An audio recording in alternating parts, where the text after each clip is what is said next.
After my PowerPoint, the video, and then the PDF.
Good morning, everyone.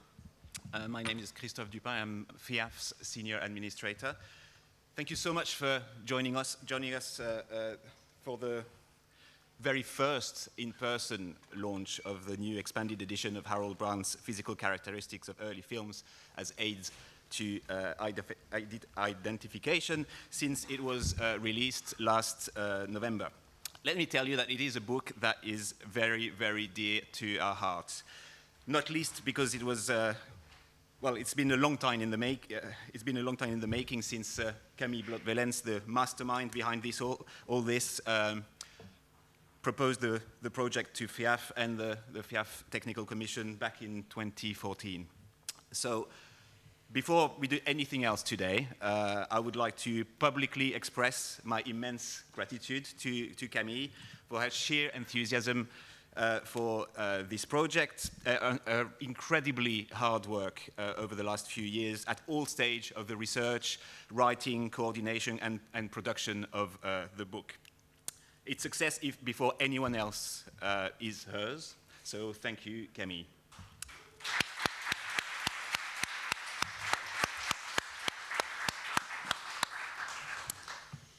That said, this book was also definitely the result of teamwork, and I would like to pay tribute to a few other people who have made this adventure possible. First, the other leading film archivists and researchers who have lent us their time and their unique expertise to augment the first edition of the book with original new research. Very silent. Sorry? It's okay. It's okay. Brown ways. Okay. Hello, Harold. Who have lent us their time and expertise to augment the first edition of the book with original new research on early film identification. And you can see the list of some of the people who wrote for the new edition, several of whom are here today, I'm very glad to say, and they will have the chance to say a few words during this session. I'd also like to highlight the amazing work done by two of our regular collaborators at FIAF, our copy editor, Kathy Surowiak, and our graphic designer, Lara Denil, because with its very diverse texts in various languages and its 900 illustrations, it certainly wasn't an easy publication to work on, and their expertise, rigor, and enthusiasm for the project have been essential to the success of this project. The first edition of Harold Brown's seminal text on early film identification book was published by FIAF in 1990, as you can see, and it's been a FIAF bestseller ever since, as it proved a trusted companion for many film archivists around the world. However, that first edition was produced in a pretty artisanal way, with its layout that was very basic. So it was important for us to take the opportunity of a new edition to not only add new research on the subject to Harold Brown's initial text, but also to modernize the layout and add vast quantities of useful illustrations to the book. So here's the result, and we must say we're quite happy with it. I'm glad to say that the feedback we have received from colleagues around the world in the FIAF network has been excellent, and we've had a number of very positive reviews published as well. So we have no doubt that the new edition will remain a key resource to FIAF archivists for many years to come, in the same way that the previous edition was. And anticipating that, we made the decision to have 1,500 copies of the book printed. And despite the significant costs of producing such a book and the wealth of information that it contains, it was important for us also, in the spirit of FIAF, to make it an affordable publication. So we set the price at 35 euros, despite the significant costs of the production of such a book. It's sold via the FIAF Secretariat and Indiana University Press, our distributor in North America, and of course at the book fair at the other end of this courtyard. Since the release of the book at the end of last year, we've already sold over 240 copies, which we think is a pretty decent figure for such a specialized publication. Now, before I hand over the stage to Camille, who will talk about the content of the book, and in particular what kind of new information it provides compared to the first edition, I'd like to take a few minutes to pay a little tribute to the author of the original edition of the book that we are presenting today, as he is, or at least was for a long time, one of the unsung heroes of film preservation. Published historical accounts of our field have always tended to emphasize the key role played by key personalities such as Henri Langlois, Ernest Lindgren, Jacques Ledoux, and many others, who were the long-time leaders of their respective institutions and the recognized leaders of the film archive movement.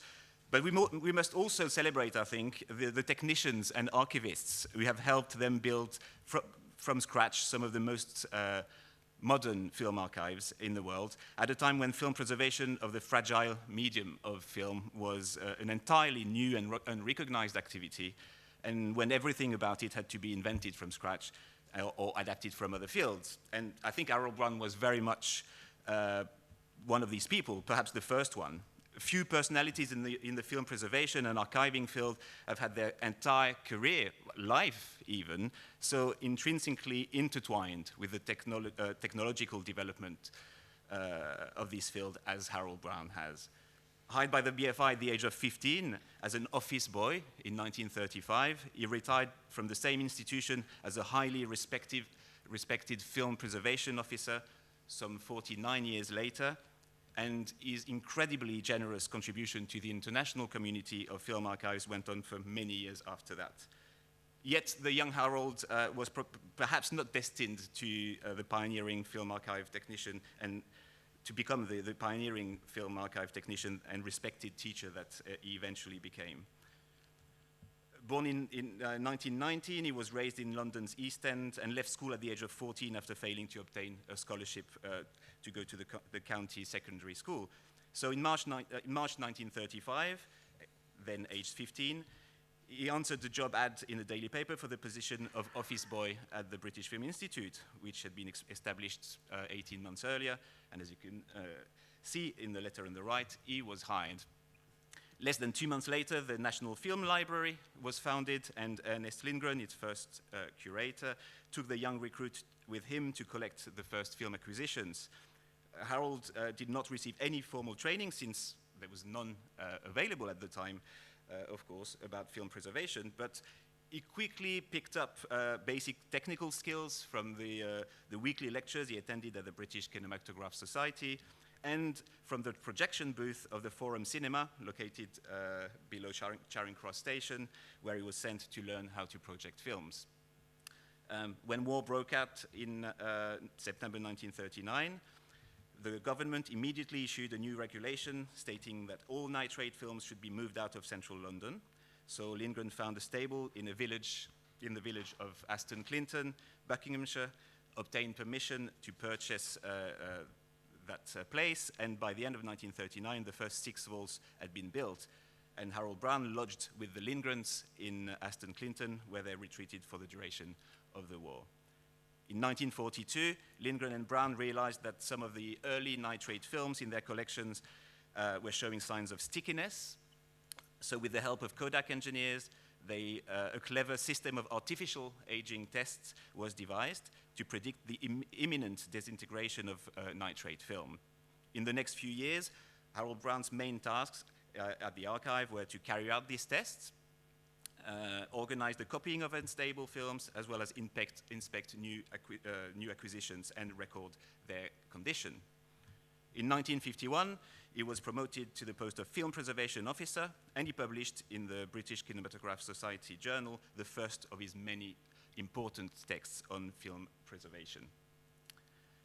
In that article, Brown highlighted the particular difficulty of duping early films, which constituted a significant proportion of the NFL's collections.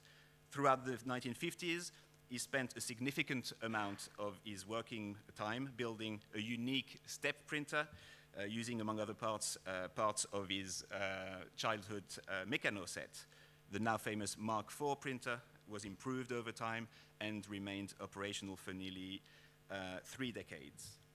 In the 1950s, Brown was also undoubtedly the first person to approach the key issue of film identification scientifically by carefully examining both the image and the film material.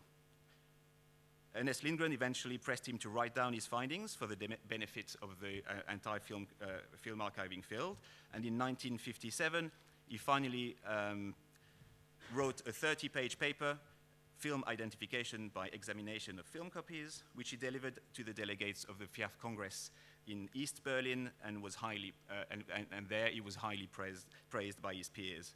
And you know the rest of the story. By 1990, FIAF would publish a much expanded version of the paper under the title of Physical Characteristics of Early Films as Aids to Identification.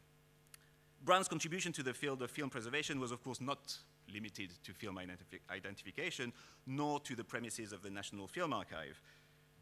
Following the success of his presentations at the East Berlin Congress, he became a name to reckon with in FIAF's technical circles. He joined the FIAF Preservation Commission in 1970, and throughout that decade, the Preservation Commission focused its efforts almost entirely on color film preservation, and Brown's expertise in that domain was once again very, very useful.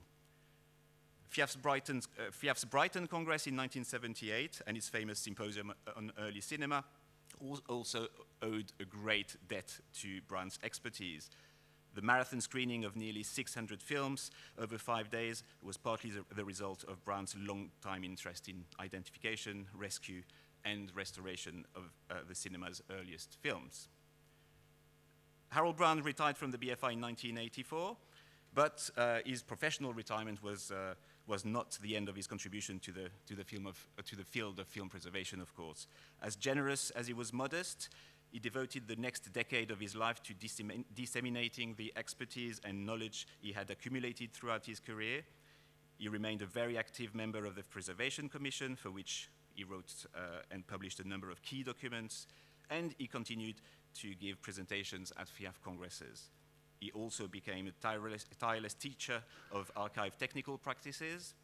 He trained students at FIAF summer schools and other training events, and traveled to many new or established film archives around the world, providing advice and training to fellow archivists from Bangkok to Wellington. He remained on the Preservation Commission until the 1990s, but after 60 years of dedicated service to the cause of film preservation, he certainly deserved a little rest. However, between then and his passing in November 2008, he kept himself informed of the latest development in this field, and he was always happy to talk to researchers like me about his amazing career. So I thought it was very important to remind you of who this great person was, and I will let Camille talk more specifically about the book. Yes. Thank you, Camille. Thanks to you. It work? Yes. Good morning to all. I'm really very happy to be here after this very special period, I must say, and I'm very thankful to the festival for once again inviting us to talk about this book. I guess now this will be the last presentation, because I think I've been talking so much about this book for last year, reporting the project, that it was really challenging. What can I say now? Today that the book is out, so it was a bit complicated for me to prepare to know how to talk about the book. But before, For the few of you who don't know Brown, I offer you to enter into, the center of the project by listening to him, actually. So we have a little video. It's from a film of 1981. It's a 20th Century Trope, directed by Elizabeth Sussex and produced by the BBC. And so let's listen to Brown talking about film identification.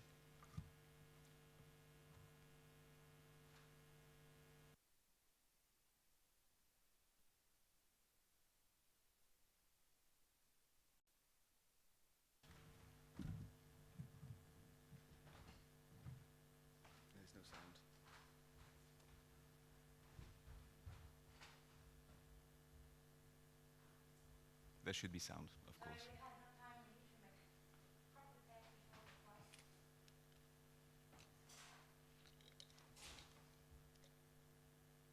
Shape and size of sprocket holes, the use of margins, step printing, tinting, the style of lettering and design for main titles and subtitles, the shape of frame lines and apertures.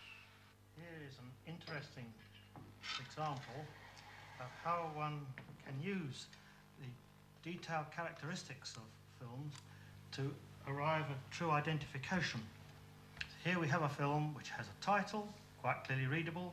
It has the producer's trademark, the Chinese company of Italy, but that title does not belong to this film. This is not a Chinese film.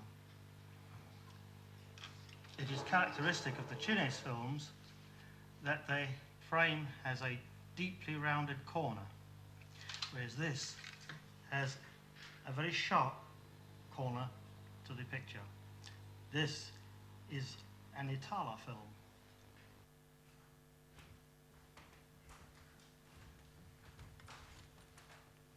Okay, so how not to be convinced by Brown's approach. And now I will move there.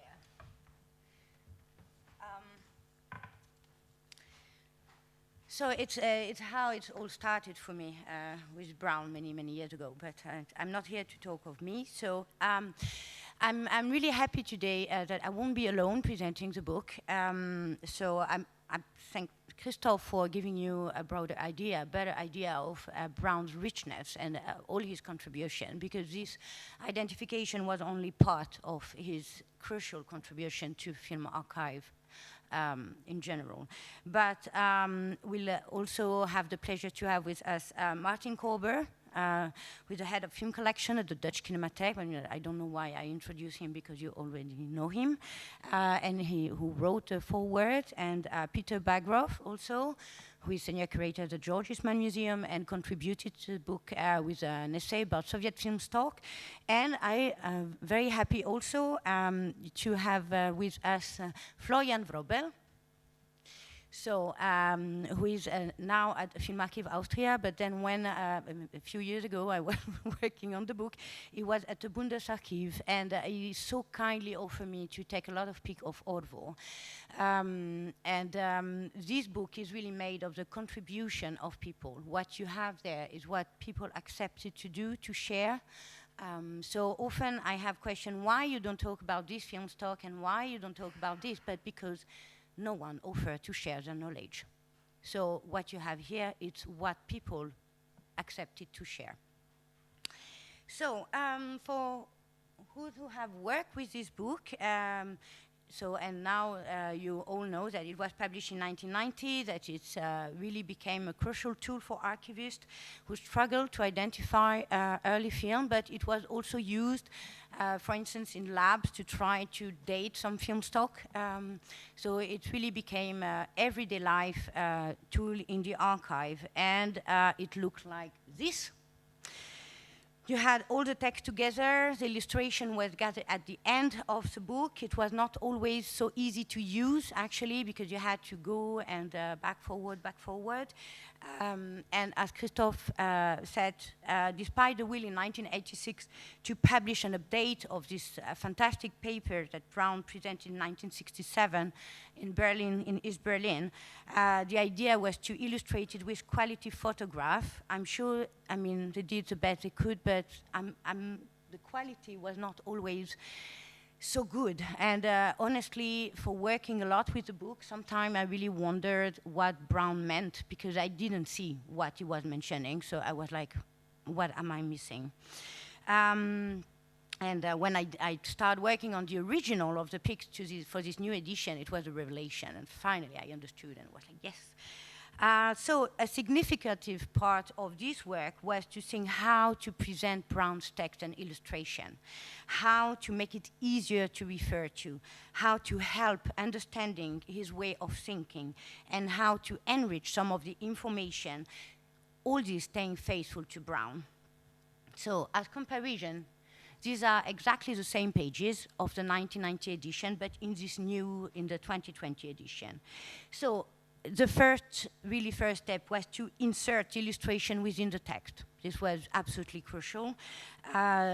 We hope this way the book is much easier to read, and it's more logical. And it's also easier to understand Brown's approach, because this is the whole point. Brown tells us that we can all do this. But for that, we have to understand how it worked. It helps. So this way, we understand how he was thinking and what kind of association he made, so it was really important. We used as much as possible the same illustration as the one Brown used in 1990. Sometimes, in very rare case, when we didn't have the original or the original was not good enough, then we added illustration. So in this case, they are always indicated with an asterisk and the origin, the archive of provenance.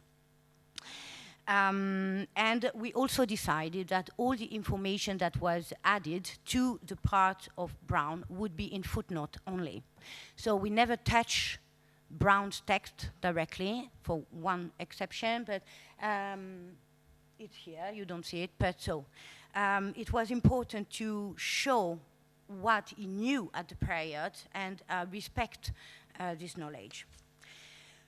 We also sometimes change the structure of the book by reorganizing some parts. For instance, before the books had some essays on production companies, and we decided when the main subject was, for instance, the title style, to insert this part into the title style.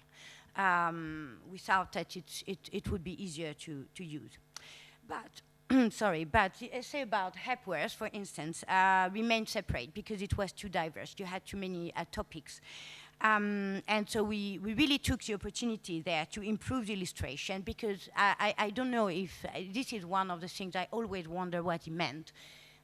This little symbol you had in the title that allow you to date them. I don't know if any of you had really seen them, but now we made a zoom on the side, so it's much easier to see. And actually, I really understood when I started working on the original. It was a big discovery. Staying with title styles, we also added a color section, thinking that it could be useful to recognize production companies' titles and intertitles. Nevertheless, it's important to say that the colors naturally are not always completely faithful to the original, because the pics were taken by several persons, several moments of time, different equipment. But we thought that it would still give an idea. Yes, I think it gives a good clue of the nuances of the greens or the orange, the change in the tints. So despite all this change, all the information published in 1990 is there. And we try to complete, for instance, Eric Launay in the CNC, who made a really big investigation on Gaumont, could add a lot of information. So we really try to complete what could be completed, but always in footnote. Okay, Cathy and Christophe also convinced me to prepare an index. This was really quite something as well. It's turned out to be pretty complex to make an index on this kind of publication. So what I did is that I really made the index I would have liked myself to find working with this book by making sections or general section where it's more historical also, but index parts that are really specific for trademarks or age printings, hoping that it would be also your way of thinking and what you would have liked to find working with this book. So we hope that the one who have been working with Harold Brown book for decades will accept all the change. Some person already expressed their happiness that we kept the red cover. It was apparently very important, the red cover. So, and another reason to publish, to make this new expanded edition was, of course, to expand it.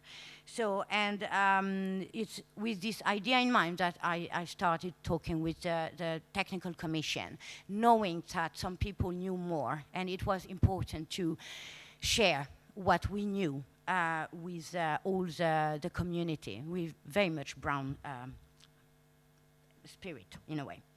So the book opened with a foreword by Martin Kolber. It was very important for me.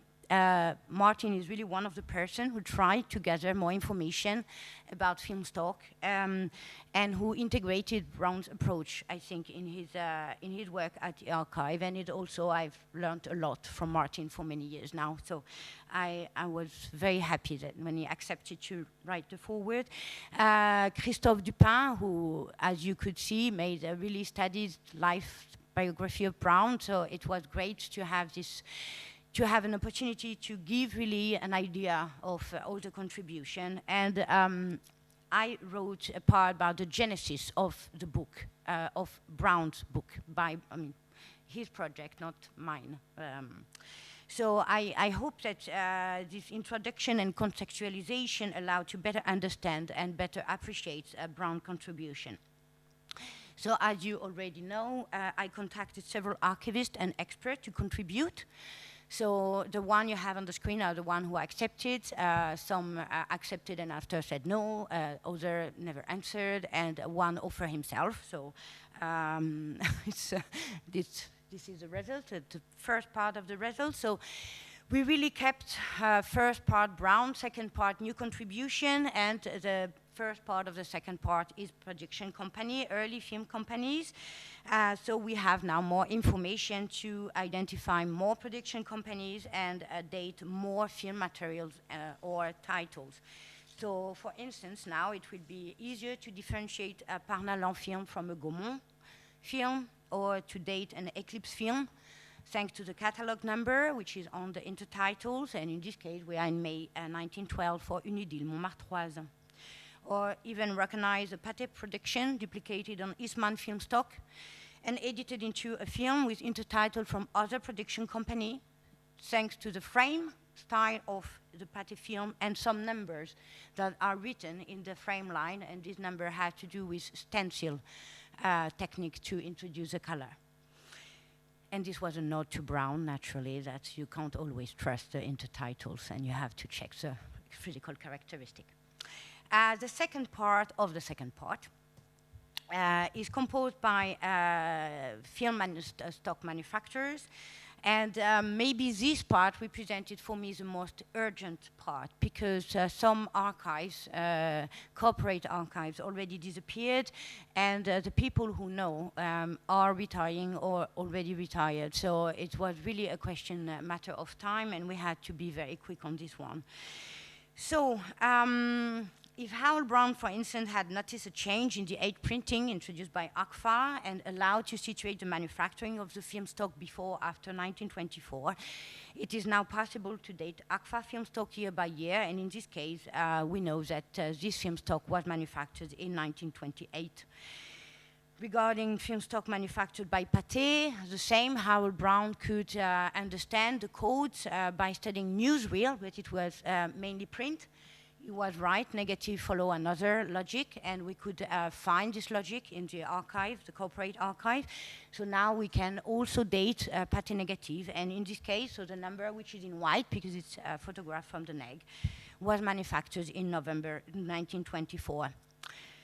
Other new information is the Fuji film stock, which appear incredibly easy to date when you have the codes naturally. So here it's a color positive film stock, and we know that it was manufactured between October and December of 1999. The same when you know the codes. Now it's possible to identify the Soviet film stock as manufactured by the factory number 8 in July 1950, and we even know that the perforation machine, I'm really sorry because you don't see all the image, but that the perforation machine, which was absolutely crucial, you will almost always find the number of the perforation machine, but I'm not going to start talking of perforation now, I promise. So the perforation machine number 64 was used.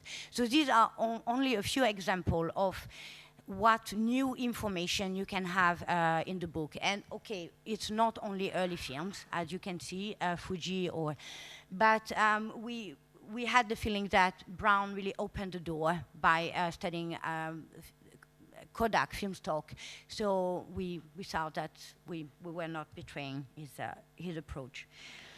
So to end, I think that one of the really most beautiful aspects of this project that it wouldn't have been possible without the team behind. It was really a teamwork, as Christophe said, and I'm incredibly thankful to all the persons. So not only the contributors that I will now invite some who are here to talk, but also all the person, the copy editor, the graphic designer. You can't imagine what work it had been. It was quite something.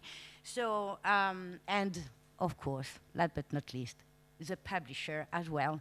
So it's really, really a teamwork. And every piece of the team was important. And this book wouldn't have been possible without all the contribution and also all the archive who share illustration. So I'm very, very thankful to all of you. And I really hope that this book will be useful and used, and that it will encourage you to find more and to share it. Please share.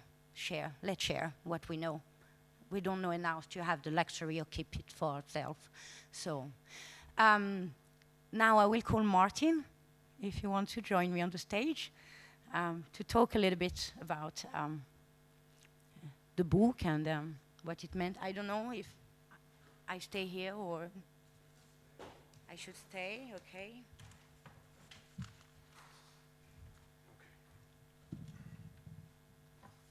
Yeah, since we're running late, I think I have to keep this under a minute. I think we cannot thank Camille enough for her persistence. And we had some conversations over the years about this subject and how nice it would be if one would know more and all that. And we shared lists and symbols and numbers and all those things. But I would never have expected that I would be asked to write the foreword for the book. And so when that came, I thought, I'll write the foreword for the book. And the foreword was, I think 50% of the foreword was cut because it was too personal. 25%. Because it was about my meeting with Harold Brown, which happened in 1992 when I was in Berkhamsted for a few weeks. And I had just discovered the book, the first edition of the book previously. And I thought it would be interesting to meet the man who made it and to look at the actual examples that he had physically collected. He had like files and files and files of excerpts of films and little snippets and frames, and of course they were better in the original than in the book. And I was glad that some afternoons I could sit together with Harold and look at these things. And we didn't talk at all. We just turned pages and we looked at film in little snippets. And then sometimes I would ask a question and he would say something, and otherwise we were just looking. And if it was self-explanatory, we wouldn't speak about it. It was kind of a bizarre situation, and that was my introduction to this. But I must say that the book itself before was totally a game changer on how I thought about film. To me, film before had been what it is probably to most people. It is an event you go to, and you make conclusions about the film from what you see on the screen. And you don't think of it as a material object, but you think of it as something that is presented to you. And then when you start being interested in various versions of older films which may have problems and that you want to repair them somehow, then you are jumping to conclusions from seeing several projections of several prints of the same film. And that was kind of the approach at the beginning, but I would never have expected that you could go so deep into the generics, or the genetics rather, of the film by looking at the margins and at the frame lines and all these other little details that you already have pointed out. And therefore the book was my material turn, if you will. And from then on, I didn't look at the films anymore. I mean, I look still on films on screens, but when I really want to look at a film, I want to have it in my hand, and I want to have a magnifying glass. And that is what my first thing is now. When I open a can, I start doing that, and to verify that what I'm supposed to see is what it really is, or is it something else? And that pleasure of having another approach that can be actually verified by material evidence is fantastic. And I can only invite everybody who does inspect film, or who wants to reconstruct a film, or who wants to put a film back together, to really study this book and try it out. And further than the information that is written into the film, so to speak, you can also start thinking about film as a three-dimensional object, even when you see it on a screen. You can learn that the film has a thickness, and it has several sides, and several sensations or damages or other things can happen on these different sides. And if you see it projected, you can learn how to distinguish on which side it actually is, and that has consequences for what you want to do to this film. But at the beginning was Harold's approach to actually take the material itself seriously. That's all I want to say. Okay. Thank you, Martin.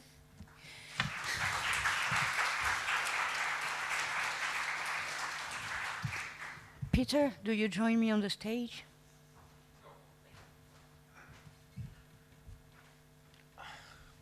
Hello everybody. I don't know who was this person who praised you for the red color, but he was right, or she, because there are very few people who remember the title, Physical Characteristics of Early Film as Aid to Identification. I'm proud that I do. So people usually refer to this as let's look in Harold Brown, or let's look at the Red Book. And the one sad thing about this thing, the only sad thing about this presentation is this Red Book, the previous Red Book, which has been a part of any true archivist's life, is going to disappear. We're not going to use the old edition anymore, which is very sad. It is really a part of our lives. We're going to use this one instead. The only revenge I could think of for the old edition is there is more and more information being discovered. And the good thing is that when Harold Brown published the book finally in 1990, he was 70 years old, 71, whereas Camille is a young woman. So about 30 years from now, I'm not joking, maybe 40. I'm not sure we will live 60 years longer, but 30, 40 is realistic. I think we need a third edition because we would discover more information. Yes. And when we look at Kodak, for example, yes, the depth of the detailness of the analysis is incredible. We all knew, the Kodak chart with the triangles and squares and everything and pluses. Now there is much more, and there is a beautiful article by James Layton with all of the details. When we take, I don't know, what I did about Russian film stock, it did very, very preliminary, and much more to write about this and about many others. Significant advance with Agfa, as you said, and with Pathé, but... You have a few years before the third edition to prepare them. Yeah, so the thing is, this is the great thing about it. We are knowing more and more, and all of those weird numbers that nobody knew what to deal about, or this, what James Layton calls the explosion sign in Kodak, they actually mean something, apparently. And you can learn things, and you can discover things, because I remember in Russia when somebody discovered the beautiful tinted print of a Charlie Chaplin film and had a sophisticated theory about Chaplin's incredible use of tinting. Well, if this person cared to, look at Harold Brown's book and read the edge codes and the intertidal styles, he would know that this was a later print. And this is the problem. Archivists usually know about the book, although surprisingly there are those who do not. But film historians often do not do those things, and then there are many, many mistakes because they're very often dealing with a different version of a film. So it's as boring as the title sounds, it still sounds boring and great. It is, to me, it is the most important thing ever published by FIAF. I can hardly think of something more important. I mean, there are the catalogs, but now that's online, of films. And, the 1990 book was considered to be the Bible. I think it's pretty incredible when someone can have a new, revised, and improved edition of the Bible. So my congratulations to Camille, not only for doing all of the huge work she did, but for gathering the information from all of the others. Our book is already in a bad condition, bent much more than this one. It's used by everyone at the museum, by all of the students, because we have a School of Film Preservation in Rochester. Let's look forward to the third edition, about 40 years from now. Thank you. Thank you very much. Thank you.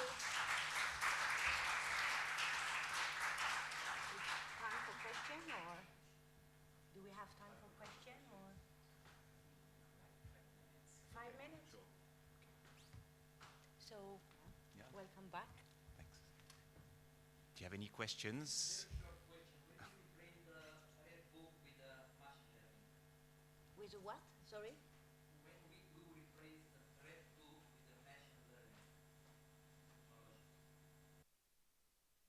Machine learning, I'm not sure I I'm not understand. sure I understand the machine learning technology. It is the scientific name for the so named artificial intelligence. I'm afraid. No, you have to develop because does someone understand the question to help us? No. When we replace the red book with the artificial intelligence, which is otherwise named machine learning, it means that to make this process automatic, not to look on the book, hope not to never classify. ever. Voilà.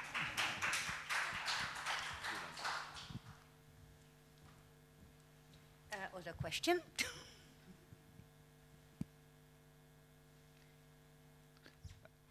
How many of you have their own copy already? Yeah, a fair number, I would say. Are you generally happy with it? Raise your hand if you are happy with it. Do you have any criticism at all? Because we love constructive criticism, Yes, especially if we're going to do a third edition in 30 years. We have 40 years to improve, so start now. For example, as far as I'm concerned, and I think that Camille shares my view. If we were to do it again, I think we would do it as a hardcover and not a soft cover, because as Peter said, it can get damaged quite quickly and quite easily. So this was a bit of a mistake. So put my hand up. Electronic research. Of course. That's certainly something we could think about. Obviously, yes. Until we get the third edition. But I will make a call. Harold Brown liked to make calls, and he made many calls. So I will also make calls. I don't pretend to be Harold Brown, of course, but don't wait 40 years to share information. There is the Journal of Film Preservation, okay, which is distributed in all the archives. So if you have more findings, or please just publish and make sure that we'll all have access. I really think that we are not, I mean, we are a very small community at the end, and we all work with the same kind of materials. But some archives, I mean, the film stock you have here, or film production company, it's because it's the person who work on this collection, and we all have different collections. So if you have different collection and you know more about other production company, film stock, please send it to submit a paper for the Journal of Film Preservation, and I'm pretty sure that Christophe would be more than happy to include it, and everyone will be more than happy after to read it. Because sometimes we feel very lonely in archives, so it's important to really feed this community and share our knowledge. Well, I will end with that. And this book goes a long way towards this, I think. So maybe now we are going to there is a presentation after, but thanks so much for all of you for coming today. It was the last one presentation, I hope so. We did it. Thank you.